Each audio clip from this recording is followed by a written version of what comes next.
थेट जुन्नरमध्ये जाऊया, अजित पवार बोलतायत। सगळेजण तिथं होतो।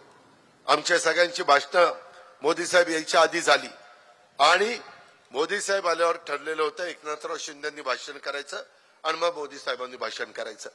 मोदी साहेबांच्या शेजारी शिंदे साहेब बसले होते। भाषणाला उठले की मी ती खुर्ची घेतली एकनाथराव शिंदेंची, म्हणजे बसण्यापुरती, आणि तिथं मी मोदी साहेबांना सांगितलं, मोदी साहेब, मी बराच वेळ त्यांच्याशी बोलत होतो, मी त्यांना सांगितलं की आमच्या भागात महाराष्ट्रामध्ये कांदा उत्पादक शेतकरी नाराज आहे। तो म्हणतो की कांदा निर्यात बंदी जोपर्यंत उठत नाही तोपर्यंत आम्हाला भाव मिळत नाही, तुम्ही काही करा, आता कांदा निर्यात बंदी उठवा। मित्रांनो, मोदी साहेब दिल्लीला गेले, कांदा निर्यात बंदी उठली, काही लाख मेट्रिक टन कांदा त्या ठिकाणी परवानगी दिली निर्यात करायला। भाव वाढले की नाही?